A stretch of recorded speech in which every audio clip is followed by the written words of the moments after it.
Olá, bom dia pessoal, aqui é o pastor Joaquim Campos da IBGBV de Recife, Pernambuco, voltando com as nossas meditações. Quem tem sentido falta de mim, levante sua mão, né? Estamos de volta aí, depois de um período aí de muitas tarefas das quais nos impediram de continuar com esses estudos. Mas vamos hoje retomar, tá bom? Hoje a gente vai falar sobre Êxodo capítulo 31, os últimos versículos de 12 a 18. E eu gostaria de fazer algo diferente. Eu vou ler um pouco mais dessa passagem do que eu costumamente faço. Geralmente eu faço um sumário, né, uma síntese do que a gente vai falar, mas eu quero que a gente preste bem atenção às palavras, porque fazem vamos dizer assim, causam um impacto maior quando a gente lembra delas. E aqui diz o seguinte, começando do versículo 12.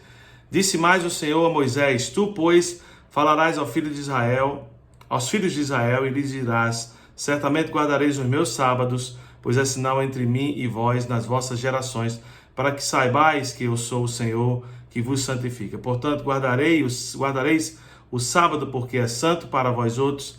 Aquele que o profanar morrerá, pois qualquer que nele fizer alguma obra será eliminado do meio do seu povo. 6 dias se trabalhará, porém o 7º dia é o sábado do repouso solene e santo ao Senhor. Qualquer que no dia do sábado fizer alguma obra, morrerá. Repete a segunda vez aí o castigo de não manter esse mandamento. Celebrando-o por aliança perpétua nas suas gerações, entre mim e os filhos de Israel, é sinal para sempre, porque em 6 dias fez o Senhor os céus e a terra, e ao 7º dia descansou e tomou alento. E tendo acabado de falar com ele no monte Sinai, deu a Moisés as 2 tábuas do testemunho, tábuas de pedra escritas pelo dedo de Deus. Então é importante eu ler isso aqui tudo, porque eu queria que você prestasse atenção, primeiramente, no sábado como mandamento, parte dos mandamentos. Segundo, o castigo, né, a consequência de não manter o sábado, e a quem especificamente foi dado esse mandamento. Percebam que especificamente menciona que esse mandamento foi dado a Israel, a nação judaica, certo? Ao remanescente puro, né, da nação judaica, aqueles crentes no Deus Javé, certo? Vivo da nação judaica. Então aqui foi eles dado. Então, qual era a consequência de não se manter o sábado, né? O dia de descanso, vamos dizer assim, era morrer, certo? Era simplesmente morrer. Então, para que a gente entenda, primeiro de tudo, a razão que o sábado foi dado para descanso e culto a Javé, culto ao Senhor. Então, 6 dias trabalhariam-se o povo, e no 7º dia se descansaria de todo o trabalho e se concentraria, né, no culto a Javé. Então você tem aí o modelo da criação sendo refletido nesse descanso do sábado. Então, assim como Deus trabalhou 6 dias e descansou o homem trabalharia 6 dias e descansaria 1. Aqui é um princípio eterno que eu quero dizer que ainda permanece. Porque muitos desses mandamentos, apesar de você olhar e ver que alguns dos elementos foram cancelados devido à morte, crucificação, ressurreição e ascensão de Cristo, né, alguns dos princípios bases contidos nesses elementos continuam até hoje. Então o elemento de que o homem precisa de descanso continua até hoje. Então você e eu precisamos de descanso. Outra coisa que Moisés fez aqui é que ele ligou, né, o sábado à saída do Egito, muitas vezes. Então outras vezes, em Deuteronômio, por exemplo, Moisés faz essa ligação porque ele faz uma comparação entre sair do Egito, onde eles trabalhavam, eram escravos, certo? A saída do Egito em relação à libertação dessa escravidão e como isso foi um sábado para o povo judeu.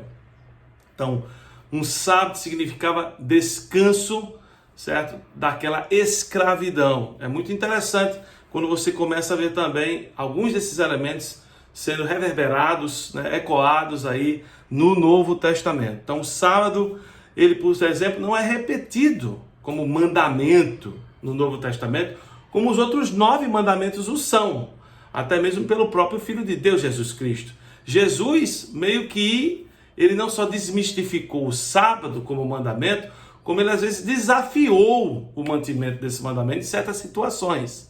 Então você vai ver uma desconstrução, né, do manter da forma prescrita este sábado.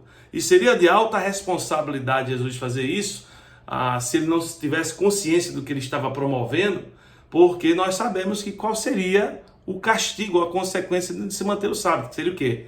A morte, certo? A morte física. Então a gente sabe que Jesus tinha um plano nessa desconstrução do mantimento do sábado. Mas o que é o nosso sábado? Eu queria abrir para vocês aqui uma passagem das cartas de Paulo para a gente ver como a mudança dispensacional do sábado ela é relevante para nós que vivemos hoje nesta época, nessa dispensação da graça e não da lei, da qual a gente está falando aqui. E olha só o que diz em Colossenses 2, versículos 16 a 17. Ninguém, pois, vos julgue por causa de comida e bebida, que faz parte da lei, né? A gente viu isso até então, ou dia de festa, também outras datas festivas, ou lua nova, ou sábados. Porque tudo isso tem sido sombra, tá? Sombra das coisas que haviam de vir, porém o corpo é de Cristo, ok? Então, qual é a minha realidade hoje? Minha realidade é que eu estou em Cristo e Cristo é meu sábado. O meu sábado, o meu descanso é estar em Cristo, porque Ele me libertou das obras da lei, certo? Das minhas estratégias carnais de fazer a vida funcionar para mim. Então, Ele é o meu descanso. Isso ainda fica mais claro, tá certo? Quando a gente abre lá em Hebreus, capítulo 4, versículos de 9 a 11, nós vimos uma comparação desse descanso. Eu diria você lê todo o capítulo, porque todo o capítulo lida com a questão do descanso aí. Mas a gente vai pegar aqui do versículo 9, tá certo? E ler em diante. Portanto, resta um repouso para o povo de Deus. Que repouso é esse? Vamos ver. Versículo 10. Porque aquele que entrou no descanso de Deus, também ele mesmo descansou de suas obras como Deus das suas. Quais obras ele está se referindo? As obras da carne, as obras da lei. Então, o sábado, do qual é para nós descansarmos, é o sábado do qual fomos libertos das obras da carne, das obras da lei, para alcançar a nossa justificação e produzir vida em nosso próprio esforço. Hoje nós descansamos porque a vida de Cristo habita em nós e de nós flui esta vida se descansarmos nele. Esta é a realidade do crente, ok? Então não há mais dia específico para você guardar. Então os atletas de Cristo que cultuam, né, na segunda-feira, estão bem cultuando na segunda-feira. Eles estão usando o princípio de descansar um dia da semana. Eu falei o sábado, mas eu me errei aqui. E ao mesmo tempo estão conscientes que o Cristo é o seu sábado. No versículo 11 eu quero concluir com isso. Esforcemo-nos, pois, por entrar naquele descanso, a fim de que ninguém caia, segundo o mesmo exemplo de desobediência. Qual foi a desobediência? Assim que saíram do descanso do Egito, da escravidão do Egito, para o descanso de ir para a terra prometida, começaram a desobedecer e a vagar e não mais confiar na promessa e na provisão de Deus de descanso. E aí o que é que fizeram? Continuaram ainda libertos, vivendo como escravos. E Deus não quer isso para você. Viva liberto, porque Cristo lhe libertou, tá bom? Deus abençoe, um ótimo dia para você, até amanhã.